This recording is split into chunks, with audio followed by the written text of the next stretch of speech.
What is that man up to again? He's got a stick and a spray can.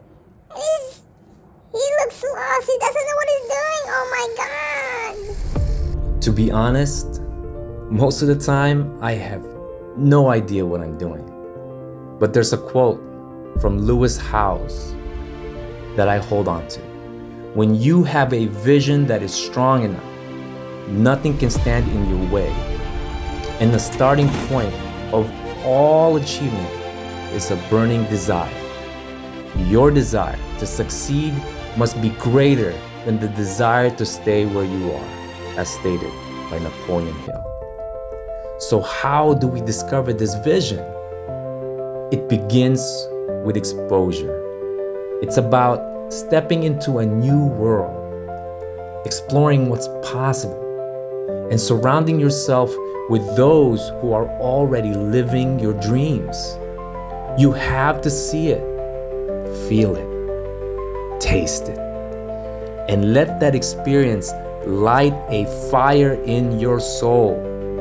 You'll begin to understand why this vision must become your reality, why it calls on you relentlessly. That desire, a fire, a flame so fierce that no obstacle, no challenge can extinguish it. It burns with a purpose, with determination, with the belief that nothing is impossible. And here I stand with my vision to grow the very best mangoes in the world, to create a place that thrives on love, on care, and on the use of regenerative practices. A place where the soil is nurtured, the air is fresh, and the fruits that grow from the earth are a reflection of hard work, passion, and a deep love for the land and for those who gather around it. So this is our journey, a journey of purpose, of growth, of heart. I encourage you to find your own journey, the one that steers your spirit, fills your life with meaning, and brings you a happiness that only comes from pursuing what truly matters. Time to plant the support trees and cover crops. So we've got plenty of seeds here. We got cotton, leucaena, yellow poinciana, castor bean right here. And I forgot what this plant is, but it's a perennial. It's a little toxic plant, but we have a lot of gophers here. We want to be able to prep this area so the gophers will avoid it. And we have ash, pigeon pea, yellow trumpet shrub, cotton, more yellow poinciana in there, sorghum Sudan grass, and a bunch of willow acacia seeds. I'm just gonna this all throughout this area. We also have some cover crop seeds. Let's see, this is cover crop. So it's got a bunch of clovers. It's got hairy vetch, fenugreek, flax, peas, buckwheat, cowpeas, millet, and lentil.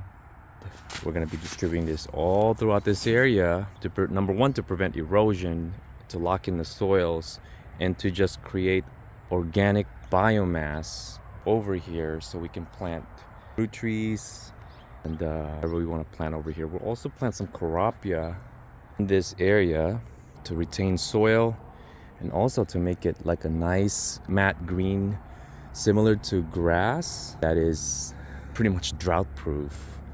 And so we'll be doing that. This is a swale. We got to dig this up and clean it up, and we'll be using this material to kind of cover up the seeds over here, and we'll be doing that today.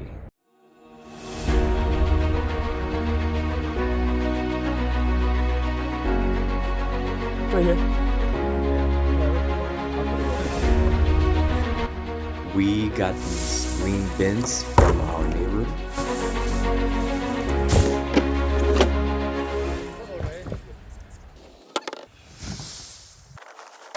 Here's sorghum Sudan grass.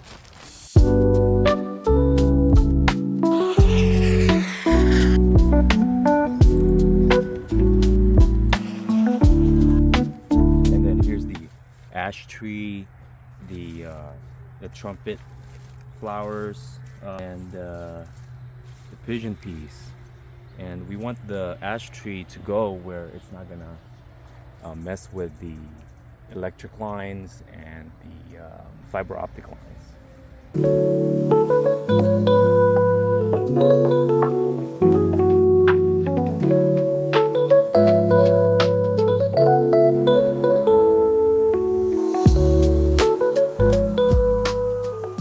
So this 13 seed cover crop mix is going to be one of the first to germinate and form vegetation and form its roots to retain all this soil, because it's going to take a while for a lot of the trees and the shrubs and a lot of the woody plants to come up. So we need something in the meantime in the succession phase of this planting. So the plan pretty much is grow vegetation, grow biomass, grow plants that repel gophers. So afterwards, we're going to be planting our main trees here, which is going to be mangoes, mainly mangoes, citrus, and a few other things. So mangoes, and in between we're going to have other plants that we want to grow, but it's going to be mainly mangoes. But before that can happen, we got to turn this dirt into soil, and this is how we're going to do it with plants. And here's a nitrogen fixing leucaena. It's one of Geoff Lawton's favorite chop and drop trees. Doesn't do that well here, but it is going to be a part of the diversity of plants. And they don't really thrive, but they do well enough.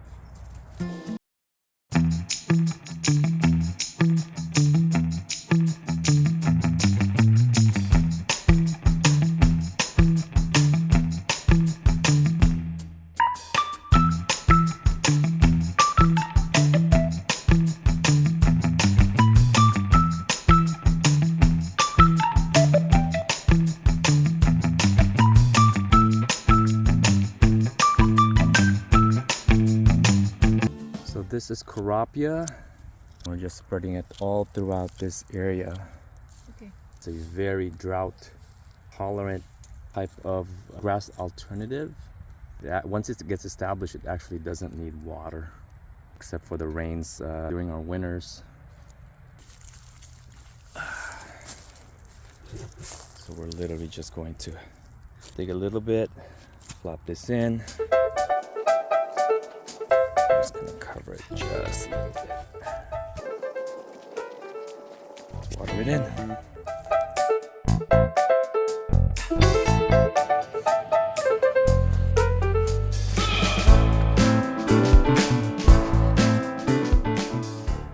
All right, time to do overhead irrigation. This is my choice of doing this particular work. It's very simple. We'll just turn this on for about 30 minutes, 2-3 times per day, maybe just 20 minutes 3 times a day, depending on the weather. I just want to make sure that the seeds remain wet so they can actually germinate.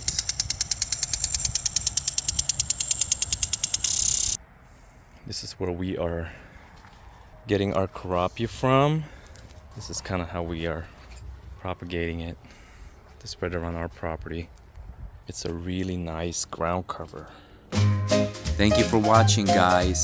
Don't forget to like, comment, and subscribe for more future episodes.